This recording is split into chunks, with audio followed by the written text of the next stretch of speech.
ಕನ್ನಡ ಜಾಣೆ ನಮಸ್ಕಾರ. ಮನೆ ಸಂಸತ್ನಲ್ಲಿ ರಾಷ್ಟ್ರಪತಿಯವರ ಭಾಷಣದ ಮೇಲೆ ಚರ್ಚೆ ನಡೆಯುವಾಗ ರಾಹುಲ್ ಗಾಂಧಿ ಅವರ ಮಾತುಗಳು ಬಹುಶಃ ಹಲವಾರು ಭಾರತದ ಪ್ರಜ್ಞಾವಂತರಿಗೆ ಒಂದು ಆಶಾಭಾವನೆ ಮೂಡಿಸಿದೆ.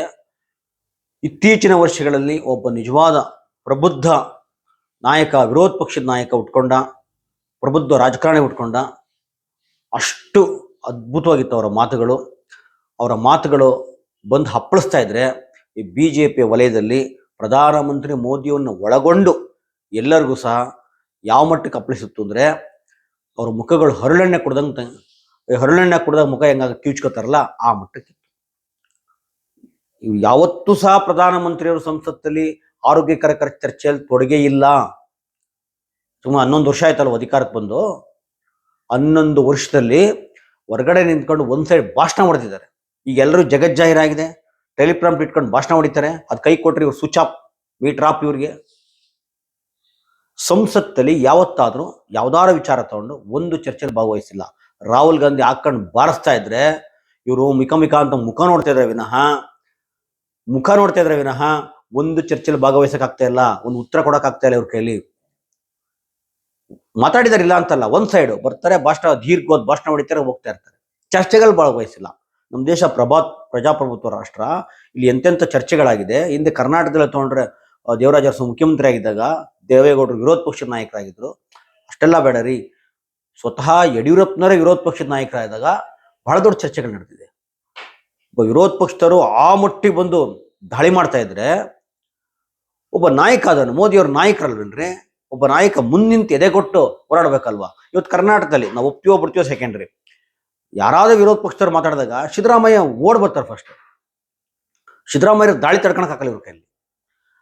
ಮೋದಿ ಅವ್ರು ಎಲ್ಲಿ ಉಸಿರು ಬಿಡ್ತಾ ಇಲ್ಲ. ಮೌನಿ ಬಾಬಾ ಅಂತ ಯಾರಂಗ್ ಕರಿತಾ ಇದ್ರಿ ನೀವು? ಮನಮೋಹನ್ ಸಿಂಗ್ ಮೌನಿ ಬಾಬಾ ಅಂತ ಕರಿತಾ ಇದ್ರಿ. ಇವಾಗ ಯಾರು ಮೌನಿ ಬಾಬಾ? ಒಂದೇ ಒಂದು ಚರ್ಚೆಯಲ್ಲಿ ಭಾಗವಹಿಸಿದ್ರೆ ಹೇಳಿ ನೋಡೋಣ ಮೋದಿಯವರು. ರಾಹುಲ್ ಗಾಂಧಿ ಅವರು ಜೈಶಂಕರ್ ವಿಚಾರ ಹೇಳ್ತಾರೆ. ಅದೇ ಟ್ರಂಪ್ ಅವರು ಪ್ರಮಾಣ ವಚನಕ್ಕೆ ದೇಶದ ಪ್ರಧಾನಮಂತ್ರಿನೇ ಕರೆದಿಲ್ಲ, ಭಾರತಕ್ಕೆ ಅವಮಾನ ಮಾಡಿದ್ರು.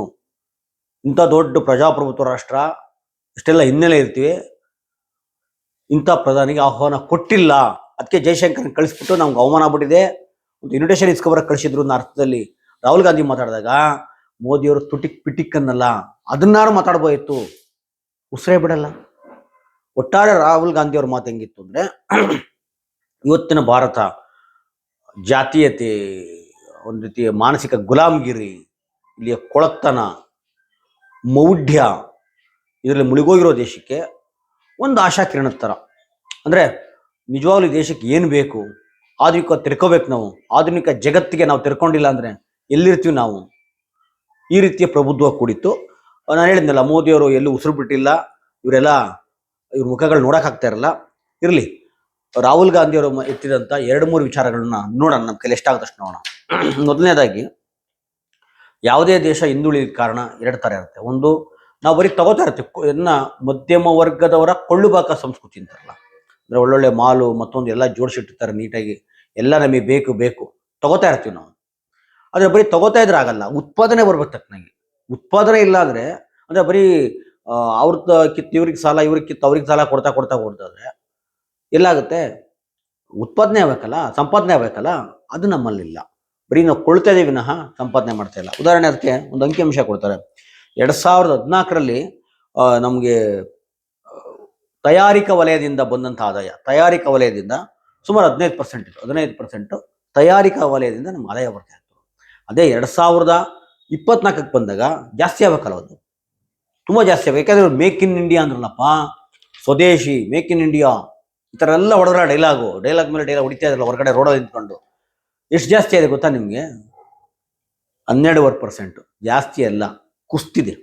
15%ಇಂದ ನಿಮ್ಗೆ 12% ಉತ್ಪಾದನೆ ವಲಯದಿಂದ ಬಂದಿರುವ ಆದಾಯ. ಜಾಸ್ತಿ ಆಗಿಲ್ಲ, ಕುಸ್ತೋಗಿದೆ. ಎಲ್ಲಿ ಮತ್ತೆ ನಿಮ್ಮ ಮೇಕ್ ಇನ್ ಇಂಡಿಯಾ?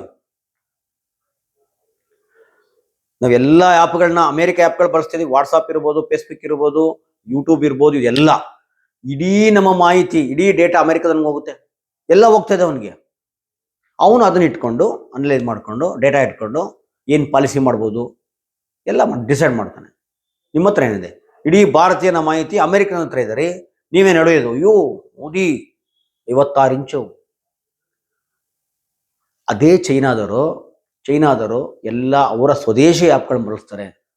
ಒಂದು ಜಗತ್ತು ಏನಾರು ಆವಿಷ್ಕಾರ ಆತಂದ್ರೆ ಅವ್ರದ್ದೇ ಒಂದು ರೆಡಿ ಮಾಡ್ಕೊಂಡ್ಬಿಡ್ತಾರೆ. ಅವ್ರು ನಾವು ಇವತ್ತು ಫೇಸ್ಬುಕ್ ಬಳಸ್ತೀವಿ, ಯೂಟ್ಯೂಬು ಇದೆಲ್ಲ ಇದೆಯಲ್ಲ, ಗೂಗಲ್ ಇದೆಯಲ್ಲ, ಅದನ್ನ ಬಳಸಲ್ಲ. ಅವ್ರದ್ದೇ ಚೈನಾದಿದೆ. ಅವ್ರು ಅದ್ರಲ್ಲಿ ಒತ್ತು ಕೊಡ್ತಾ ಇದ್ದಾರೆ. ಏನೆಲ್ಲ ತಯಾರು ಮಾಡಿ ಬಳಸಿ ಆಮೇಲೆ ಎಲ್ರಿಗೂ ಮಾರ್ತಾರೆ. ನಾವೇನು ಮಾಡ್ತಾ ಇದೀವಿ? ಇದು ಉದಾಹರಣೆ. ಇನ್ನೂ ಸರಳವಾಗಿ ಹೇಳ್ಬೇಕು ಅಂದರೆ, ನಮ್ಮ ಹಳ್ಳಿಗಳಲ್ಲಿ ನಾವು ಒಂದು ಕಾಲ ಉಪ್ಪು ಅಂದ್ಬಿಟ್ಟು ಬೇರೆ ಕೊಂಡ್ಕೋತಿರಲಿಲ್ಲ. ಎಲ್ಲ ಬೆಳಿತಾ ಇದ್ವಿ. ಎಲ್ಲ ಬೆಳೆದು ತಿಂದು ಮಿಕ್ಕಿದ್ದನ್ನ ಒಂದಷ್ಟು ಮಾರ್ತಾ ಇದ್ವಿ. ಅಷ್ಟು ಸಾಲಗಳಾಗಲ್ಲ. ಇವಾಗ ಬರೀ ರಾಗಿ ಬೆಳೆದ್ಬಿಟ್ರೆ ಸಾಕಾ, ಒಂದು ಕಬ್ಬು ಬೆಳೆದ್ಬಿಟ್ರೆ ಸಾಕಾ? ರಾಗಿ ಒಂದು ಬೆಳ್ಕೊಂಡು ಅದಕ್ಕೆ ಏನೇನು ಬೇಕಾದ ಎಲ್ಲಾನು ಸಹ ತರಕಾರಿ ಸಮೇತ ನಾವು ಬರೀ ಕೊಂಡ್ಕೋತಾ ಇದ್ರೆ ಸಾಲನೂ ಆಗುತ್ತೆ, ನೇಣು ಹಾಕೋತಾರೆ. ಹಂಗೆ ದೇಶಕ್ಕೋಸ್ಕರನೇ ಉತ್ಪಾದನೆ ಆಗ್ಬೇಕಲ್ವಾ? ಮತ್ತೆ ಹೇಳ್ತಾರೆ, ಇವ್ರು ಯಾರಿಗೆ ಸಪೋರ್ಟ್ ಮಾಡ್ತಾ ಇರೋದು? ಬರೀ ಒಂದು ಇಬ್ಬರಿಗೆ ಮಾತ್ರ ಮಾಡ್ರೆ ಆಯ್ತಾ? ಅದಾನಿ ಅಂಬಾನಿಗೆ ಅವ್ರೇನು ಮಾಡ್ತಾವ್ರೆ? ಅವರು ಬರೀ ಮಧ್ಯವರ್ತಿಗಳಾಗಿ ದಲ್ಲಾಳಿಗಾಗಿ ಕೆಲಸ ಮಾಡ್ತಾವ್ರೆ ಅಷ್ಟೇ. ಅವ್ರು ಉತ್ಪಾದನೆ ವಲಯದಲ್ಲಿ ಹೂಡಿಕೆ ಮಾಡಿಲ್ಲ. ಇವರಿಬ್ಬರನ್ನ ಮೆರೆಸ್ತಾ ಇದ್ರಲ್ಲಪ್ಪ. ಅವ್ರು ಬರೀ ನೋಡಿ, ಆಯಿಲು, ಗ್ಯಾಸು, ಆಮೇಲೆ ರಿಟೇಲು, ಈ ಜಿಯೋ ಸಿನಿಮಾ, ಈ ಥರ ಇವೆಲ್ಲ ಒಂದು ದಲ್ಲಾಳಿಗಳ ಕೆಲಸ ಅಷ್ಟೇ. ಇದು ಸಪೋರ್ಟ್ ಮಾಡ್ತಾ ಇದ್ರ. ಆದರೆ ಉತ್ಪಾದನೆಯಲ್ಲಿ ಇವ್ರದ್ದು ಸರ್ವಿಸ್ ಬಿಸ್ನೆಸ್ ಅಷ್ಟೇ ಇವ್ರದ್ದು. ಉತ್ಪಾದನೆ ಮಾಡ್ತಾ ಯಾರು? ಈ ಮಹೇಂದ್ರ, ಟಾಟಾ, ಕಿರ್ಲೋಸ್ಕರ್, TVS, ಬಜಾಜ್ ಇವ್ರುಗಳು ತಯಾರಿಕೆ ಮಾಡ್ತಿದ್ರು. ಇವ್ರಿಗೆ ನೀವು ಅಷ್ಟು ಸಪೋರ್ಟ್ ಮಾಡ್ತಾ ಇಲ್ಲ, ಇವ್ರುಗಳಿಗೆ ಮಾಡ್ತಾ ಇದ್ರ. ಒಂದು. ಎರಡನೇದೇನಪ್ಪ ಅಂದರೆ, ನಾನು ಅವಾಗಲೇ ಹೇಳಿದೆ, ಚೈನಾದವರು ಪ್ರತಿಯೊಂದು ಸಹ ಸ್ವದೇಶಿಯಾಗಿ ತಯಾರು ಮಾಡ್ತಾ ಇದ್ದಾರೆ. ಉತ್ಪಾದನೆ ವಲಯದಲ್ಲಿ ಭಾಳ ದೊಡ್ಡ ಮಟ್ಟದಲ್ಲಿ ಅವರು ದಾಪುಗಾರ ಆಡ್ತಾ ಇದ್ದಾರೆ. ಅದಕ್ಕೆ ದೇಶ ಅಂತಾರಾಷ್ಟ್ರೀಯ ಮಟ್ಟ ಅಂದರೆ ಅಮೇರಿಕ ಸಡ್ ಹೊಡೆದು ನಿಂತಿರೋದು ಚೈನಾ. ನಾವು ಕುತ್ಕೊಂಡು ಹಿಂದೆ ಡೈಲಾಗ್ ಹೊಡಿತಿದ್ರು ಗೊತ್ತಾ? ಅದೇನೋ ಭಾರತೀಯರೆಲ್ಲ ನಿಂತ್ಕೊಂಡು ಉಚ್ಚ ಓದ್ಬಿಟ್ರೆ ಪಾಕಿಸ್ತಾನ ಕುಚ್ಕೊಂಡು ಹೋಗ್ಬಿಡುತ್ತೆ, ನಾವು ಅಷ್ಟು ಜನಸಂಖ್ಯೆ ಇದ್ದೀವಿ, ಇನ್ಮೇಲೆ ಆ ಡೈಲಾಗ್ಲ ಹೊಡೆಯೋಕೆ ಹೋಗ್ಬೇಡಿ. ಅದಕ್ಕೆ ಅರ್ಥನೇ ಇಲ್ಲ. ನೀವು ಎಷ್ಟು ಜನ ಇದ್ದೀರಾ? ನೀವು 56 ಇಂಚ ಪ್ರಧಾನಮಂತ್ರಿಗಳಿಗೆ 7 ಅಡಿ ಇದ್ದೀರಾ? ಅದೇನೂ ನಡೆಯಲ್ಲ. ಇವಾಗ ಟೆಕ್ನಾಲಜಿನ ಮೇಲೆ ದೊಡ್ಡ ಮಟ್ಟದಲ್ಲಿ ಕಾಂಪಿಟೇಷನ್ ಬರ್ತಿರೋದು ಟೆಕ್ನಾಲಜಿ ವಿಚಾರದಲ್ಲಿ. ನಾವು ಆಧುನಿಕತೆಯನ್ನ, ಟೆಕ್ನಾಲಜಿನ ಹೆಂಗ್ ಬಳಸ್ಕೊತಾ ಇದ್ವಿ? ಈಗ AI ಬಂದಿದಲ್ವಾ, ಆರ್ಟಿಫಿಷಿಯಲ್ ಇಂಟೆಲಿಜೆನ್ಸಿ, ಇದನ್ನ ಹೆಂಗ್ ಬಳಸ್ಕೊತಾ ಇದೀವಿ? ಇದ್ರ ಮೇಲೆ ಹೆಂಗ್ ದೇಶ ಕಟ್ತಾ ಇದೀವಿ? ಉದಾಹರಣೆ, ಒಂದು ಯುದ್ಧ ಟ್ಯಾಂಕರ್ ಮಾಡೋಕ್ಕೆ ಎಷ್ಟು ವರ್ಷ ಬೇಕು ನಮಗೆ? ಎಷ್ಟು ದುಡ್ಡು ಬೇಕು, ಸಮಯ ಬೇಕು, ಹೌದಾ? ಒಂದು ಡ್ರೋನ್ ಒಳಗೆ ಬಿಸಾಕ್ತಾ ಇದೆ ಅಲ್ರಿ. ಇದೇ ರಷ್ಯಾ ಮತ್ತು ಉಕ್ರೇನ್ ಯುದ್ಧ ನೋಡ್ತಾ ಇದ್ವಲ್ಲ, ಡ್ರೋನ್ಗಳು. ನೀವು ಒಂದು ಯುದ್ಧ ವಿಮಾನನ ಹೊಡೆದ್ಬಿಡ್ಬೋದು, 2 ಹೊಡಿಬೋದು, 10 ಹೊಡಿಬೋದು. ಲಕ್ಷಾಂತರ ಡ್ರೋನ್ ನುಗ್ಗಿಸ್ಬಿಟ್ರೆ ಒಂದು ಸಣ್ಣ ಡ್ರೋನು ತಯಾರು ಮಾಡಕ್ಕೆ ಇಟ್ಬೇಕು. ಇಷ್ಟು ದುಡ್ಡು ಬೇಡ, ಸಮಯನೂ ಬೇಡ. ಅಂದರೆ ನಾವು 140 ಕೋಟಿ ಇದ್ದೀವಿ, ನಾವು ಇನ್ನೇನೋ ಇದ್ದೀವಿ. ಇದಕ್ಕೆ ಯಾವ ಅರ್ಥಗಳಿಲ್ಲ. ನೀವು ತಲೆ ಎಣಿಕೆ ಮಾಡ್ಕೊಂಡು ನಿಮ್ಮ ಪೌರುಷ ಪ್ರದರ್ಶನ ಮಾಡಂಗಿಲ್ಲ. ಇದಕ್ಕೆ ಅರ್ಥ ಇಲ್ಲ. ಇದ್ಮೇಲೆ ಆಧುನಿಕತೆಗೆ ಎತ್ತಿರ್ಕೋತಿದ್ವಿ. ಉದಾಹರಣೆ, ಚೈನಾದಲ್ಲಿ ಒಂದು ಮೊನ್ನೆ ಈವೆಂಟ್ ಮಾಡಿದ್ರು, ಅವರು ಹಬ್ಬ ಮಾಡಿದ್ರು. ಅಲ್ಲಿ ಹಬ್ಬಗಳಲ್ಲಿ ಏನು ಪ್ರದರ್ಶನ ಮಾಡಿರ್ಬೋದು? ನಾವಾದರೆ ಬರೀ ಕೇಸರಿ ಧ್ವಜ ಕಟ್ಕೊಂಡು ಊರು ತುಂಬ ಭಜನೆ ಮಾಡ್ಕೊಂಡು, ಅದೆಲ್ಲ ನೀರೊಳಗೆ ಮುಳುಗಿದ ತಕ್ಷಣ ಪುಣ್ಯ ಬಂದ್ಬಿಡುತ್ತೆ ಅಂತ, ಅಯ್ಯೋ ಕುಂಭಮೇಳದಲ್ಲಿ ವಿದೇಶ ಅವನು ಬಂದ, ಇವನು ಬಂದ, ನಮ್ಮಲ್ಲಿ ಮುಳುಗ್ಬಿಟ್ಟ, ಬೇರೆ ಬೇರೆ ದೇಶದಲ್ಲಿ ಬಂದರು, ಯಾರೋ ಶ್ರೀಮಂತನ ಹೆಂಡತಿ ಬಂದ್ಲು, ಇದನ್ನು ಪ್ರದರ್ಶನ ಮಾಡ್ತಾ ಇದ್ದೀವಿ. ಅದೇ ಚೈನಾದವರು ಡ್ರೋನ್ನ 16,000 ಡ್ರೋನ್ ಆಕಾಶಕ್ಕೆ ಬಿಟ್ಬಿಟ್ಟು ಅದರಲ್ಲಿ ಚಮತ್ಕಾರಗಳು ಮಾಡಿದ್ರು. ಮೈ ನವಿರೇಳಿಸುವ ಒಂದು ರೀತಿ ಆವಿಷ್ಕಾರಗಳು ಮಾಡ್ತಾ ಇದ್ರು. ಉದಾಹರಣೆ, ನಮ್ಮಲ್ಲಿ ಯಲಹಂಕದ ಏರ್ ಶೋ ಆಗೋದು ಗೊತ್ತಾ? ಏರ್ ಶೋ ಆದಾಗಳ ಯಾವ ಥರ ಎಲ್ಲ ಮಾಡ್ತಾರೆ, ವಿಮಾನಗಳು ಮೈ ನವಿರೇಳಿಸುತ್ತಂತಲ್ಲ, ಆ ಥರ ಡ್ರೋನಲ್ಲಿ ಮಾಡ್ತಾ ಇದ್ರು. ಅಂದ್ರೆ ಆಧುನಿಕತೆಗೆ ಅಷ್ಟು ತಿರ್ಕೋತಾ ಇದ್ರು. ನಾವೇನು ಮಾಡ್ತಾ ಇದೀವಿ? ಇನ್ನ ಕೂತ್ಕೊಂಡು ಕೇಸರಿ ಬಾವುಟ ಕರೆಸ್ಕೊಂಡು ಬರೀ ಹುಡುಗರಿಗೆ ಇಲ್ಲದೆಲ್ಲ ತಲೆ ತುಂಬಿಕೊಂಡು ಹಿಂಗೆ ಕೂತಿದ್ದೀವಿ. ನೀವು 56 ಇಂಚು ನಡೆಯಲ್ಲ, ಯಾವುದೂ ನಡೆಯಲ್ಲ. ಆಧುನಿಕತೆಗೆ ತಿರ್ಕೊಂಡಿಲ್ಲ ಅಂದರೆ ಚೈನಾದವರು ಅವರೆಲ್ಲ ಆ್ಯಪ್ಗಳು ಅವರೇ ಮಾಡ್ತಾರೆ. ಅವ್ರ ಡೇಟಾಗಳು ಅವ್ರ ಹತ್ರನೇ ಇರುತ್ತೆ. ಏನು ಪಾಲಿಸಿ ಮಾಡೋಕ್ಕೂ ಮಾಡ್ತಾರೆ. ನಮ್ಮ ಡೇಟಾ ಎಲ್ಲ ಅಮೆರಿಕದ ಹತ್ರ ಇದೆ. ಇದು ಮಜಾ. ಮತ್ತೆ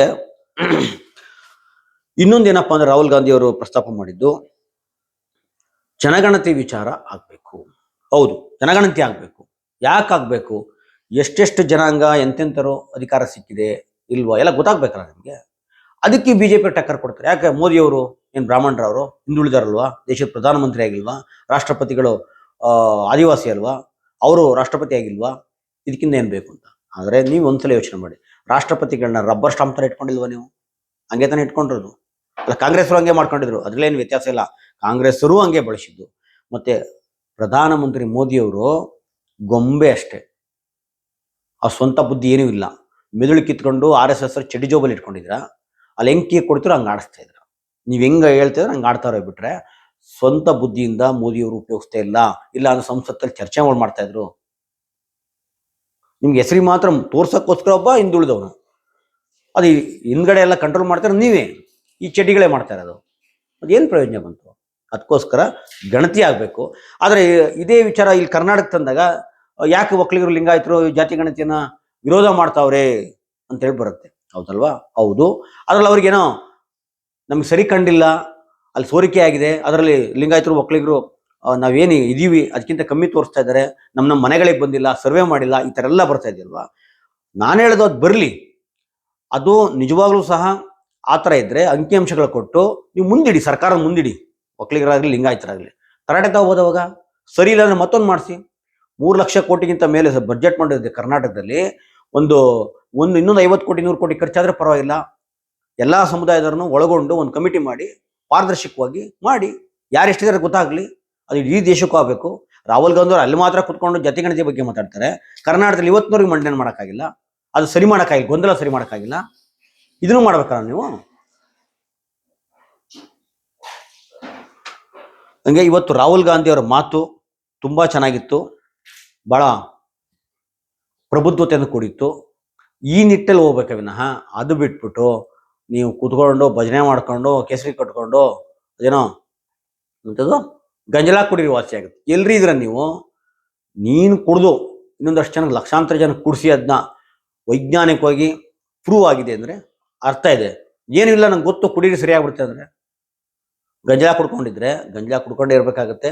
ದಯವಿಟ್ಟು ಈ ಬಣ್ಣದ ಮಾತುಗಳಿಗೆ ತಟ್ಟೆ ಬಡಿದ್ರೆ ಕೊರೋನಾ ಹೋಗಲ್ಲ, ದೀಪ ಹಚ್ಚಿದ್ರೆ ಕೊರೋನಾ ಹೋಗಲ್ಲ. ವೈಜ್ಞಾನಿಕ ಬೆಳಿಬೇಕು ಮತ್ತು ಅವಲಂಬನೆ. ಮೇಕ್ ಇನ್ ಇಂಡಿಯಾ ಅಂತ ಬರೀ ಸುಳ್ಳು ಹೇಳಿದ್ರಿ, ಡೊಂಗಿ ಹೊಡಿದ್ರಿ. ನೀವು ಡೊಂಗಿ ಹೊಡಿತಿದ್ರಿ, ಅದಲ್ಲ. ನಿಜವಾದ ಮೇಕ್ ಇನ್ ಇಂಡಿಯಾ ಆಗಬೇಕು. ಆ ನಿಟ್ಟಲ್ಲಿ ಕೆಲಸ ಮಾಡಬೇಕು. ಈ ಇದರಲ್ಲಿ 11 ವರ್ಷ ಅವಕಾಶ ಕೊಟ್ಟು ಜಾಸ್ತಿ ಆಯಿತು, ನೀವು ಫೇಲ್ ಆಗಿದ್ದೀರಾ. ಮತ್ತಿನ್ನೊಂದು ಹೇಳ್ತಾರೆ, 60 ವರ್ಷ ಆಳಿದ್ರು, ಇನ್ಯಾರೋ ಆಳಿದ್ರು, ನಾವು ಬಂದು 10 ವರ್ಷ ಆಯಿತು ಅಂತ. ರೀ, ಆ ಕಾಲದಲ್ಲಿ ದೇಶದಲ್ಲಿ ಏನೂ ಇರಲಿಲ್ಲ, ಎಂಥದೂ ಇರಲಿಲ್ಲ. ಹೊಸ್ದಾಗಿ ಕಟ್ಟಬೇಕಾಗಿತ್ತು. ಆರ್ಥಿಕವಾಗಿರಲಿಲ್ಲ, ವಿದ್ಯಾವಂತರಿರಲಿಲ್ಲ, ಮತ್ತು ಟೆಕ್ನಾಲಜಿ ಇರಲಿಲ್ಲ. ಅವತ್ತಿನ 100 ವರ್ಷ ಇವತ್ತಿನ 10 ವರ್ಷಕ್ಕೆ ಸಮ. ಇವತ್ತು ಎಲ್ಲ ತುಂಬ ಜನ ನಿಮಗೆ ಪ್ರತಿಭಾವಂತರು ಸಿಗ್ತಾರೆ, ವಿದ್ಯಾವಂತರು ಸಿಗ್ತಾರೆ, ಆರ್ಥಿಕವಾಗಿ ಬೆಳೆದಿದ್ದೀವಿ, ಟೆಕ್ನಾಲಜಿ ಬೆಳೆದಿದೆ. ಆ 100 ವರ್ಷ ಈ 10 ವರ್ಷಕ್ಕೆ ಸಮ ಅಂತ ಹೇಳ್ತಾರೆ. ನಾನು ಮಾತು ಮುಗಿಸ್ತೀನಿ. ನಮಸ್ಕಾರ.